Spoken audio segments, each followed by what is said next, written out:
Friends welcome back to our channel. അപ്പോൾ ഇന്ന് നമ്മൾ കൊണ്ടുവന്നിരിക്കുന്നത് ചെറിയ ബഡ്ജറ്റിൽ കിട്ടാവുന്ന മാക്സിമം മോഡൽ, അതായത് 2016 മോഡൽ 17 രജിസ്ട്രേഷൻ വരുന്ന പോളോ ടോപ്പ് എൻഡ് വാഹനമാണ്. അപ്പോൾ ഈ വണ്ടി സിംഗിൾ ഓൺഷിപ്പിൽ നല്ല സർവീസ് ബുക്കും കാര്യങ്ങളൊക്കെയാണ്. വോക്സ്വാഗൻ തന്നെ കറക്റ്റ് സർവീസുള്ള വാഹനം കേട്ടോ. അപ്പോൾ വണ്ടി ഡയറക്റ്റ് പാർക്ക് ആൻഡ് സെയിൽ വാഹനം ആയതുകൊണ്ട് ചെറിയ രീതിയിലുള്ള കുഞ്ഞു ടച്ച് ആൻഡ് പോളിഷിൽ ഒഴിച്ചാൽ വണ്ടി പെർഫെക്റ്റ് കണ്ടീഷൻ തന്നെ പറയാം. അപ്പോൾ വണ്ടി ബ്ലൂ കളർ ആയതുകൊണ്ട് തന്നെ കാണാൻ പ്രത്യേക ഭംഗിയുണ്ടോ. അതെല്ലാം ബ്ലൂവും ബ്ലാക്ക് കോമ്പോയുടെ ഒന്നും ഈ വണ്ടി ഒരു അടിപൊളി ലുക്ക് തന്നെയാണ്. വണ്ടിയുടെ സൈഡ് വ്യൂയിലേക്ക് സൈഡ് വ്യൂ നോക്കുമ്പോഴായാലും കമ്പനി അലോയ്സിൽ തന്നെ 4 പുത്തൻ ടയർ, അതും യോക്കോഹോമയുടെ ഏറ്റവും കൂടിയ ടയറും കാര്യങ്ങളൊക്കെയാണ് ഇട്ടിട്ടുള്ളത്. അതിൻ്റെ ഡ്രൈവിംഗ് കംഫോർട്ട് വണ്ടി ഓടിക്കുമ്പോൾ അറിയാൻ സാധിക്കുന്നുണ്ട് കേട്ടോ. അപ്പോൾ വണ്ടിയുടെ ഇന്റീരിയറിലേക്ക് പോവാം.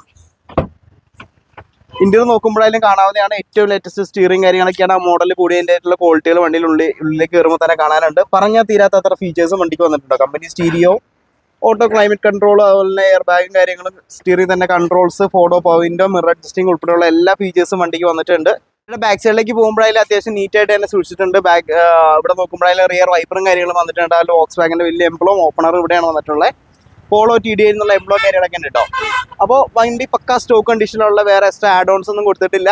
അപ്പോൾ ക്ലൈമറ്റ് ഡിഫോഗറും കാര്യങ്ങളൊക്കെ ബാക്കിൽ വന്നിട്ടുണ്ട്. സൈഡ് നോക്കുമ്പോഴായാലും പെർഫെക്റ്റ് ആയിട്ടാണുള്ളത്. ചെറിയ കുഞ്ഞു സ്ക്രാച്ചുകൾ എന്ന് പറയുന്നത് ഇതുപോലത്തെ ചെറിയ സ്ക്രാച്ചുകളാണ് പെൻഡിങ് ഉള്ളൂ. ബാക്കിയെല്ലാം പെർഫെക്റ്റ് ആണ്. എഞ്ചിൻ സൈഡൊക്കെ പക്കാ നീറ്റാണ്ടോ. അപ്പോൾ ഈ വണ്ടി കൊടുക്കാനുള്ള വണ്ടിയാണ്. അപ്പോൾ ഇതിന്റെ കൂടുതൽ റേറ്റും ഡീറ്റെയിൽസ് ഡിസ്ക്രിപ്ഷൻ ബോക്സിൽ കൊടുത്തിരിക്കാം. ചെറിയൊരു ഡൗൺ പേയ്മെന്റ് നമുക്ക് വണ്ടി സ്വന്തമാക്കാൻ സാധിക്കും കേട്ടോ. അപ്പോൾ താല്പര്യമുള്ളവർ കോൺടാക്ട് ചെയ്യാം.